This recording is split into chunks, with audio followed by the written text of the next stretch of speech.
Let's let's go. We have more practice footage to break down today. A little bit more of a laid back video. We've been doing a lot of Max Johnson film studies today, and just based on your feedback, you guys absolutely love these practice footage breakdowns as we get a Max Johnson pitch to the left here. Once again, Jake Peetz, you see in these individual drills, once again, for those that don't know, the media is only allowed into practice for about 15 minutes.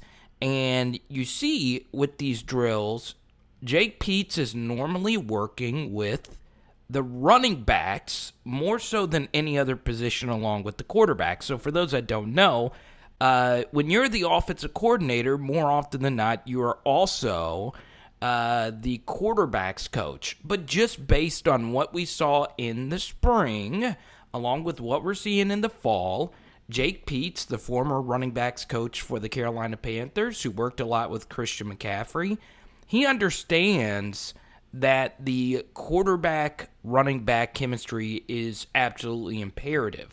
And once again, this footage here is provided by Shea Dixon. So not only are they doing that, they're also working with the tight ends as well. Here's Garrett Nussmeier right here throwing the ball to Jack Besh in the gold non-contact uniform. Once again, I know I might be overhyping this kid, but just look at how clean he just plucks the ball out of the air, all hands, very natural. It just looks right.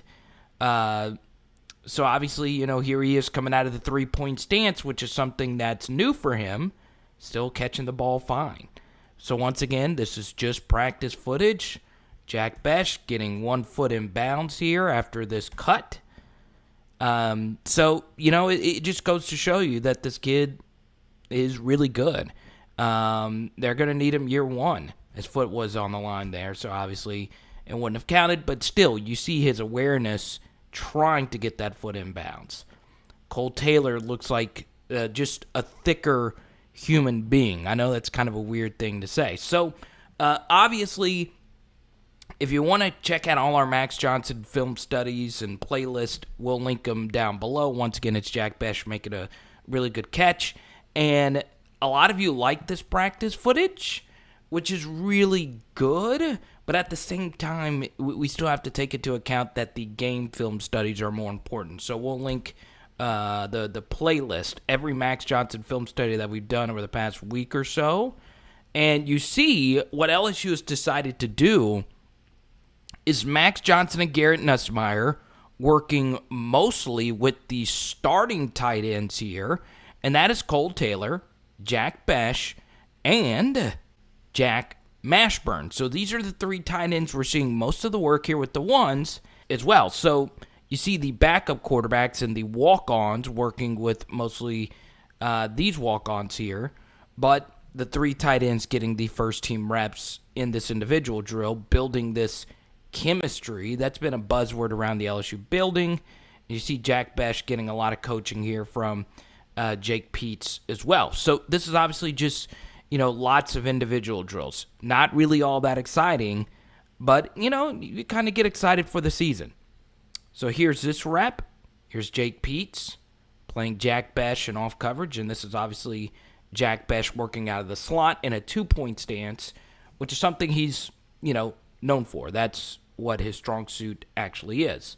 So you see here, this looks troubling right here. So this was Nick Demas right here, and we have our guy Armani Goodwin, number 22 right here, dropping this pass. Probably just got a little too casual right here, but this goes to show you in this drill right here, and we'll give you another angle of this drill in a second, a little bit of a closer view. This is an RPO drill. Okay. LSU does this drill a lot with their defensive linemen. Here's Andre Carter and Ed Orgeron right here. This is a twist drill, working on your stunts. So you see this defensive end, he kind of blocked right here by, I really like this masked, the full bandana look. What is that? You can't even see him. Does he have sunglasses on with the bucket hat? I've got to know who this is right here. But anyway, in the background, you see this twist drill. That's Philip Webb twisting to the inside. Ed Orgeron working with the defensive lineman. Allegheny, a gold non-contact uniform. So they're going through twist stunts where the inside player goes inside and the outside player goes outside. So you see these tight ends right here are now in their individual drills. They're blocking drills over here. So this is what's going to be new for Jack Bech, working on the blocking aspect of being a tight end. So this is Corey Kiner. I mean, he just looks like a Division I SEC back. Probably more of a year 2 guy. And this is our guy, O'Dowd, the walk-on quarterback. So now that we have all the quarterbacks and running backs together, these reps are very important. Here's Tavion Falk, one of the walk-on freshman quarterbacks. This was just a good rep all around. Okay? Good handoff, good cut. Once again, Armani Goodwin, his ability, this is what he has, I think, right now over any of the running backs on the team. It's just plant and get upfield. It's really, really, really special. That's probably his strongest suit. This throw was off target. Corey Kiner, just unbelievably skilled. Still able to make the catch and get upfield. So you see right here, this is George Munoz, one of the top analysts. We have some other analysts here. And, it's just getting as many reps as you possibly can. You still see in the background the defensive lineman going through those stunt drills, those twist drills, working on your stunts as a 4-man front. Very important. LSU probably had more effectiveness running twists in their pass rushing sets than they did just regular rushing. So we'll see what Ed Orgeron and Andre Carter decide to do with that. But obviously, the main focus here is this. And once again, I'm just a huge Armani Goodwin guy. He's probably one of my 5 best players in this last class. Once again, maybe more year 2 for him in Kiner. Here's Corey Kiner. Once again. And it should be interesting to see what LSU does with their running backs room for the future. If you think those 2 guys are going to be really good, especially with Trevante Citizen coming in, that's obviously very fascinating. Obviously, Kendrick Law is going to be an interesting, 2022 recruitment. Is he a slot receiver? Is he a running back? I think he could do both. And then obviously Le'Veon Moss and Etienne, who had LSU in his top 5. It'd be really cool to see an Etienne at LSU, knowing what happened the last time one went to the other Death Valley Tigers. But anyway, you see these individual drills.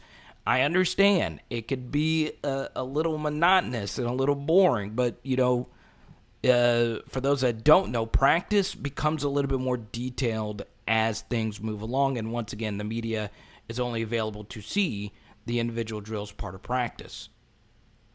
Here's Max Johnson working that out. That was Corin Norman on the other side of that pass. So, yeah, as we watch the rest of these reps, we do have more Max Johnson film studies. We did a red zone film study of his games against Texas A&M, Alabama, Auburn, and one throw from the Florida game. And coming up, we are going to do a deeper film study on his Florida and Ole Miss game. We've done, we already had a Max Johnson week where we talked about a few different things, but I do think it's important to actually investigate how good were his games against Ole Miss and Florida, as Max throws a good ball out there to Corey Kiner. There was really only one throw that Max Johnson didn't make in one of those games that should concern you. As an LSU fan, and obviously we're going to break that down, which is obviously very important. You subscribe and all that stuff. Also coming up before the start of the season, we are going to do a championship plays piece. So I get this question, or I hear this all the time. LSU needs to do the little things correctly to win a national championship. As we see a pitch drill here with John Emery. And I believe, it's very important to do the little things right. And even with LSU, struggling last season to even field a roster. There was a lot of the little things they didn't do right that they need to fix going into next season. So we'll be doing that upcoming on the channel. Here's Tavion Falk with, once again, so obviously here's Max Johnson with this drill. A ball is a little behind Cole Taylor. Still good throw, good catch. Here's Jack Besh. There. This drill. Working with his hand in the dirt. That's obviously going to be the big thing. It is so different playing a position where you're in a 2-point stance and then having to play a position where you line up in a 3-point stance occasionally. Here's Matt O'Dowd. The walk-on to Jack Mashburn, who will get some snaps next season, especially if Nick Storrs is not healthy.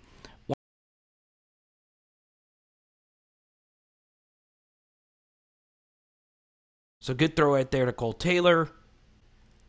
Once again, Nuss. And now you guys saw that rep from a little bit earlier. So obviously this is a lot of fun. I know this is a good way to excite us before the season. We did not see this rep, however. And this is a good example of the difference in being a Division I tight end and just a Division I wide receiver in general. This was a decent throw, and you just got to catch this. Even though it's not the absolute best throw, that's a good throw from Max. And you got to catch that and bring a foot down. Bobble, he tried to make it. He did end up making it. Just got to keep your foot in bounds. Let's see here. Scott Rabelais, the advocate there. So, look, I want you to also remember this throw right here, because this ball was thrown with a lot of zip and on time. Once again, no rush, no anything. And what you'll see in the Ole Miss and Florida game was, in particular, this was the type of throw that Max Johnson struggled with. These throws to the sideline that need to be delivered on time and on the money and with speed. See some of the wide receivers working out here in the background. So, yeah. And as you can see here, there's just a lot that Jake Peetz is just working on with this offense. And what's very interesting is these are individual drills. This has nothing to do necessarily with actually calling plays, which is going to be the most important thing Jake Peetz does. So once again, shout out to Shea Dixon and Jared Roser. And I think we can find some offensive line clips. Let's go check it out. Jacoby and Guillory, Savion Jones, B.J. Ojolari, and Jaqueline Roy. Very interesting. And we got some gold non-contact uniforms here. And let's see who's in this group. That's obviously Glenn Logan, Ollie Gay, and looks like Jarrell Cherry maybe. And here's Landon Jackson getting this rep on his own. Good little rip drill or rip move there. So let's see. This is Mason Smith, Sony Fanua, and a few others. Here's Guillory. And this was actually a twist. So, no, a loop, excuse me. So a twist is when the end and the tackle, so the end goes inside and the tackle goes outside, okay? A loop is when just the defensive linemen do it. So you see here on this loop, Mason Smith goes upfield and Jacoby and Guillory follows underneath them, okay? And the good thing about a loop is if your quarterback breaks that initial rush, let's say like we get some good pressure, you have a little bit of a second wave defender right here that could pick up the quarterback scrambling. They could react to the quarterback and chase him down.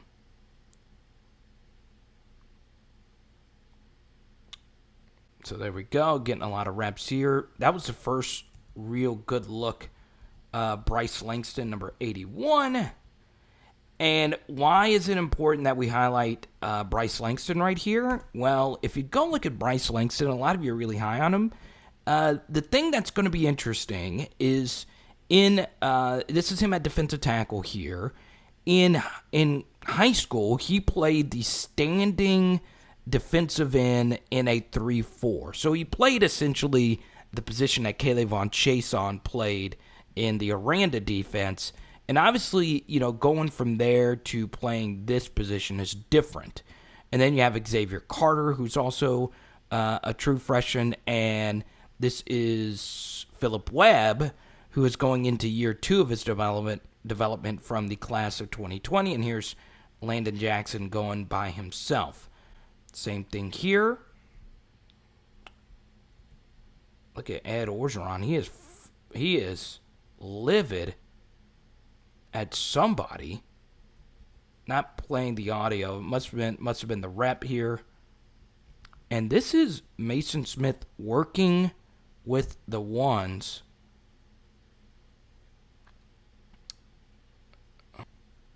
Let's see how they react to Ed Orgeron getting on him. Sonny Fanua working with the ones. Mason Smith with the ones.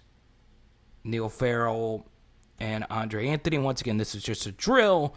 There's no way we know if player X is starting over player Y.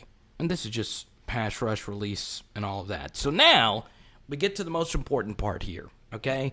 There's no position on this team more under fire than the offensive line, okay? Let's see. Can Cardell Thomas be an answer for LSU? And this was very interesting here. Now, this is a very important piece of intel that you're about to get. So once again, these are just individual drills, but a lot of us view Garrett Dellinger as a tackle. But this is a drill that he is lined up here at offensive guard along with Liam Shanahan, and this is a double team drill. Okay, so we're working on moving Cardell Thomas, who is lined up at defensive tackle. We're working on getting this double right here. Okay, good. This is just a good rep right here by Dellinger. Once again, I'm not an offensive line technician, but just look at how low he fires off here on this rep. Good pad level, gets underneath here, gets this double, and then gets to the second level. Hey, but we're getting another rep here. And I'm really appreciative of Jared Roser getting this footage because we don't get a lot of offensive line footage. So why is this important to look this in? Well, obviously, Liam Shanahan is the starting center. And this is our starting left guard right here at Ingram. So that was Liam Shanahan working with the starting center at right guard. Now, a lot of you know how I feel about how much Jason Hines struggled last season. That is a very important thing to note. This is Anthony Bradford, who's been getting a lot of buzz as the potential starting right guard. So, yeah, once again, this is just a drill. And what we're seeing here is this is actually Marlon Martinez working with Ed Ingram here, working on this same double team drill, but to the left. Good double, getting to the second level. It's good stuff. Okay? It's Brad Davis. And, he's probably the most important assistant on this team. Obviously not including the coordinators. There's a lot to work on here. This is an overhaul of not only the first unit, but the second unit as well. So here we are, Charles Turner. This is the presumed backup center. And now we're working on a double here. Basically the same thing. This is Cam Wire at left tackle. And number 71 is Xavier Hill. And we're essentially doing the same thing here. So this could just be a double team drill, working on your doubles. But it is very interesting seeing the combinations here. Okay, so obviously, you guys see during the course of a practice, a lot of technical things are being retaught here. And it's not fun. It's obviously not fun to really even watch, but it's very important. It's very important to go through this and then translate it to a game. Boom, I'm looking at you. Don't forget to get involved in the comments section. And of course, right up here, you will see our other practice footage breakdown from the fall. And right over here, floating in your face, you'll see our Max Johnson film studies. It is Power Hour LSU Bomb. I think we're doing some Kobe beef tonight. Let's go.